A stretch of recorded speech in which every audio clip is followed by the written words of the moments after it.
Hello नमस्कार दोस्तों। उम्मीद है आप सभी लोग अच्छे होंगे, बढ़िया होंगे आप सभी लोग।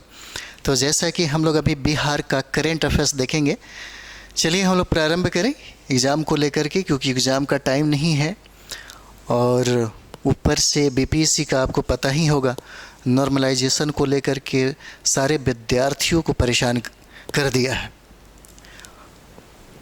एग्ज़ाम के टाइम में ऐसी ऐसी समस्या आ रही है ना, कि मत पूछिए। और नॉर्मलाइजेशन किसी भी तरह से समाप्त करना ही होगा, ख़त्म करना ही होगा। सरकार को नॉर्मलाइजेशन जो है उसको ख़त्म करना ही होगा, है ना। तो चलिए हम लोग आगे बढ़ते हैं। पहला प्रश्न हो जाएगा, पेयजल परियोजना के बारे में निम्नलिखित में से कौन से कथन सही हैं। पहला प्रश्न है, पेयजल परियोजना के बारे में निम्नलिखित में से कौन से कथन जो है सही है। पहला कथन हम लोग देखते हैं, कहता है इसके लिए 1347 करोड़ रुपए खर्च किए जाएंगे। इसके तहत औरंगाबाद और सासाराम को पानी उपलब्ध कराया जाएगा। और तीसरा है, इसके लिए सोन नदी के जल का प्रयोग किया जाएगा। कहता है कि नीचे दिए गए कूट का प्रयोग कर सही उत्तर चुनिए। पहला है 1 3 4, दूसरा है 1 2 3, सी हो जाएगा 1 और 2, डी हो जाता है केवल 1 और 4। निम्न में से कौन सा आंसर हो जाएगा? तो आंसर हो जाएगा इसका बी, 1 2 और 3 हो जाता है। चलिए कुछ डिस्कशन भी देखते हैं हम लोग।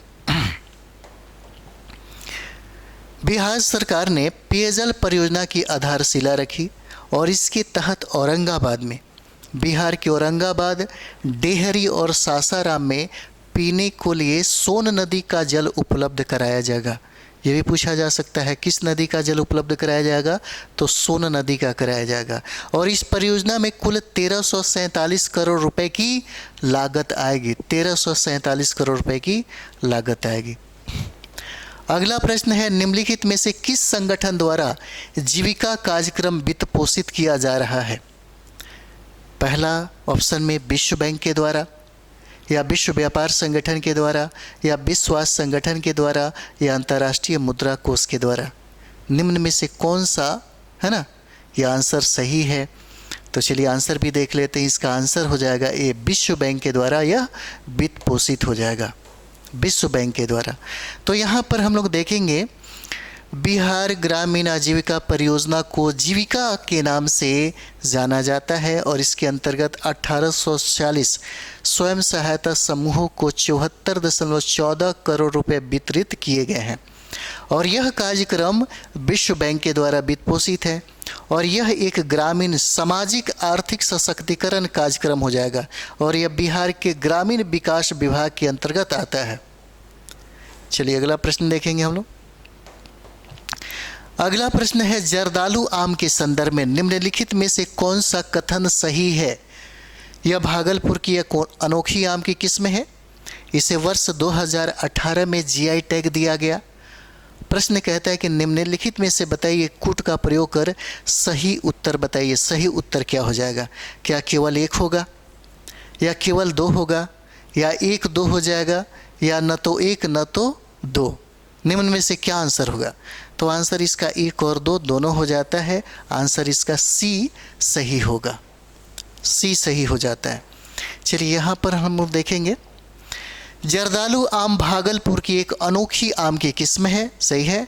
यह अपने हल्के पीले रंग और विशिष्ट सुगंध के लिए जाना जाता है और इसे वर्ष 2018 में भौगोलिक संकेत यानी कि जीआई टैग जो है इसको दिया गया। चलिए अगला प्रश्न देखते हैं हम लोग। निम्नलिखित में से कितने जिले बिहार में बाढ़ से जलमग्न हो गए? कितने जिले? 13, 14, 12, 11, कितने जिले हो गए? तो चलिए देखते हैं हम लोग। इसका आंसर हो जाएगा सी। 4 का आंसर क्या हो जाएगा? सी हो जाएगा। 12 जिले हो जाते हैं। बिहार राज्य बाढ़ से बुरी तरह प्रभावित हुआ है और इसमें 12 जिले जलमग्न हो गए हैं और 12 लाख से अधिक लोग प्रभावित हुए हैं। अगला प्रश्न है, निम्नलिखित में से किस त्योहार के दौरान बिहार में नदियों और तालाबों में डूबने से 46 लोगों की मृत्यु हुई है? बहुत इम्पोर्टेंट है, पूछा जा सकता है। और इसका आंसर हो जाएगा जीवोत्पुत्री का जो त्यौहार है, इसी में इतने सारे लोग जो हैं डूबने से मृत्यु इन लोगों का हो गया। तो हाल ही में बिहार में जीवितपुत्रिका त्योहार के दौरान नदियों और तालाबों में डूबने से 37 बच्चों सहित कम से कम 46 लोगों की मृत्यु हो गई। और जीवितपुत्रिका को जीतिया व्रत के नाम से भी जाना जाता है और यह तो त्योहार जो है 3 दिनों तक चलता है, 3 दिनों तक चलता है।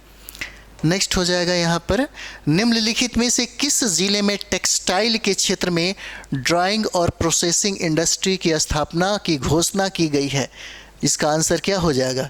क्या भागलपुर, पटना, बक्सर, मधुबनी? कौन सा आंसर होगा? तो इसका आंसर हो जाता है मधुबनी, डी आंसर हो जाएगा।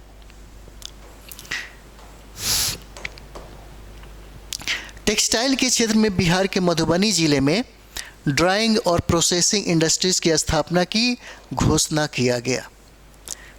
नेक्स्ट आते हैं हम लोग। अगला प्रश्न है, बिहार के किस मिशन के तहत महिलाओं को वाहन चलाने के दिए जा रहे प्रशिक्षण की राष्ट्रीय स्तर की सराहना की गई है? कौन सा हो जाएगा, है ना? तो आरक्षित रोजगार कार्यक्रम है, या महिला सशक्तिकरण नीति 2015, या कौशल विकास मिशन, या 121 महिला हेल्पलाइन? क्या हो जाएगा? तो चलिए इसका आंसर हो जाएगा सी, कौशल विकास मिशन हो जाता है। कौशल विकास मिशन हो जाएगा, यानी कि कौशल विकास मिशन के तहत महिलाओं को वाहन चलाने के लिए दिए जा रहे प्रशिक्षण की राष्ट्रीय स्तर पर सराहना की गई है। नेक्स्ट, मिशन दक्ष निम्नलिखित में से किस राज्य से संबंधित है?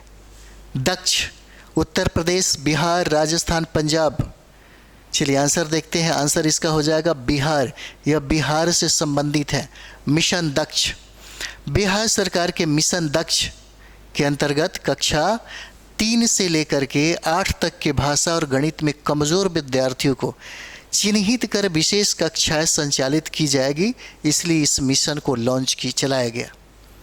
अगला प्रश्न है, बिहार के चतुर्थ कृषि रोड मैप के अनुसार जलवायु अनुकूल कृषि कार्यक्रम की शुरुआत किस वर्ष किया गया? कब किया गया? 2019, 15, 18 या 2012 में? कब किया गया? तो ये 2019 में इसको प्रारंभ किया गया। आंसर ए हो जाएगा।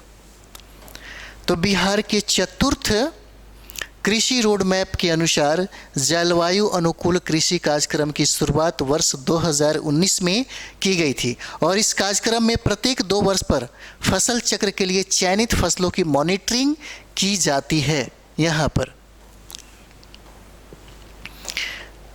नेक्स्ट है, निम्नलिखित में से किस राज्य की शराबबंदी के प्रभावों से संबंधित अध्ययन the Lancet regional health south east Asia journal में प्रकाशित हुआ? उत्तर प्रदेश, पंजाब, झारखंड और बिहार? क्या हो जाएगा? तो चलिए इसका आंसर हो जाता है डी। इसका आंसर डी हो जाएगा, है ना? तो बिहार में आप देख रहे हैं शराबबंदी के प्रभावों से संबंधित अध्ययन the Lancet regional health south east Asia journal में ये प्रकाशित हुआ है।